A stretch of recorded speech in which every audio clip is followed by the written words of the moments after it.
Hi everyone.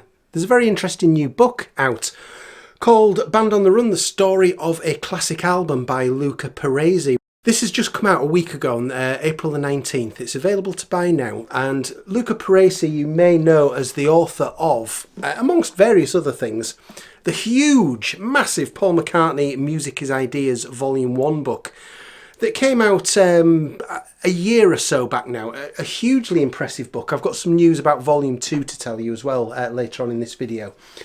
But his new book, The Story of the Classic Album of Band on the Run, is just out. And this is going to be part of a series called Milestones, which you can see mentioned there.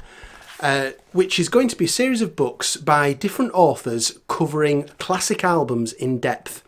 Luca is going to handle the Paul McCartney side of things, and I can reveal that his next book is going to be one on the Ram album, a real deep dive into that album, and other authors will be covering classic albums by other artists. So I would like to thank Luca for sending me this book. He asked if I would like to have a copy to review, and absolutely, because I love the Music is Ideas book.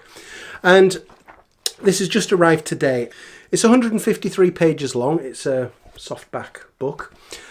And what I like about this book is that it feels very accessible to me in terms of it's a very in-depth read on Band on the Run, but I don't think it's going to be one of those that's going to take up weeks and months of your life. Those books are great and I love them, but I don't think this is going to be one of those. This is something that you can enjoy much more quickly than that.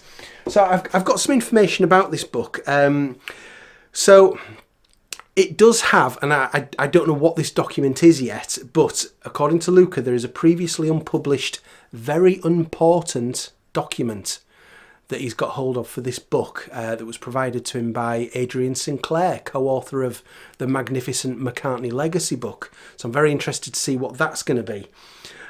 Luca says that the narrative of the stolen demos in Lagos in Nigeria is covered in a lot more depth than you will have seen elsewhere. A lot of it by piecing together Paul's comments on it from various periods over the year, from various interviews.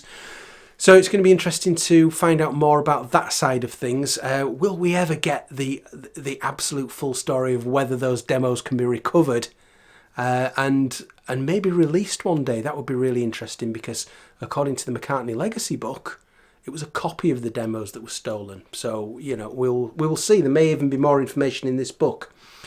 There's an exclusive interview in here with a guy called Pete Swettenham, who was the assistant engineer to Geoff Emerick at Air Studios, London, involved in the production of the Band on the Run album. So that's going to be new information from an angle that we've not read before about the album. So that's going to be interesting. References to the recently released underdubbed and Atmos mixers. Now, of course, the underdubbed mix has existed for 50 odd years, but it's great to see that covered in here now that a lot of us know a lot more about what that underdubbed mix is, and just the fact that it exists, basically. I want to just show you some bits in. I don't want to show you too much of this book because, as always, as I often say, if you're interested in it, I would encourage you to buy it. But let's just show you some key things here, so you can see that you've got the credits here. We've got a good table of contents, so I'll let you have a look at that, so you can see roughly what kind of things may be covered in this book. Pause that if you want to have a good read of that. And some books are really small writing and difficult. This is good. This is a decent size of book. So there's an introduction there. Let's just get you an idea of what's on there, on that introduction. And you've got various photos throughout the book. Now, Luca's previous book, Music is Ideas, was much more focused on the actual recording sessions and how the songs were made. This is more the entire story, whereas the previous book featured on, you know, what happened purely in the studio. This is a lot more wide-ranging than that particular book.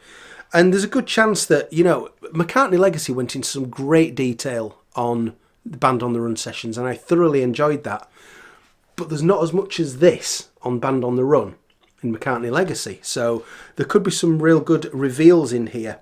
I will show you as well, some people often are interested in, you know, is there any kind of an index at the back Why didn't you show whether there was an index at the back? There is an index of songs at the back, so if you're wanting to go and sort of specifically jump to a part about a particular song, then you've got that there. As you can see here, we've also got some cuttings from newspapers of the time talking about the Band on the Run album.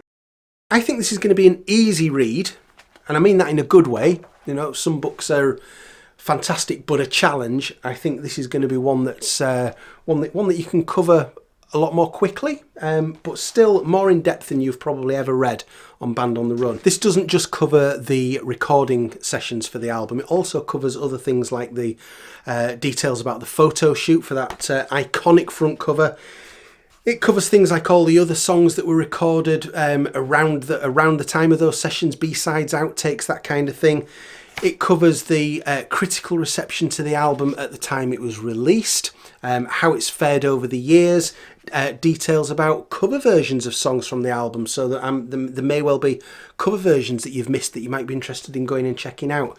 So it's not just the recording sessions, it really sort of covers everything about the effect that Band on the Run has had over the years as well. It also covers the lead up to the Band on the Run sessions, how they got to where they were at that point.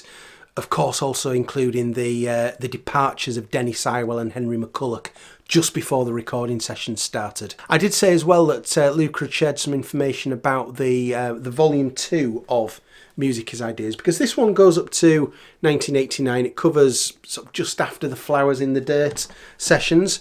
So volume 2, Luca currently thinks is likely to be the back end of 2024 or early 2025.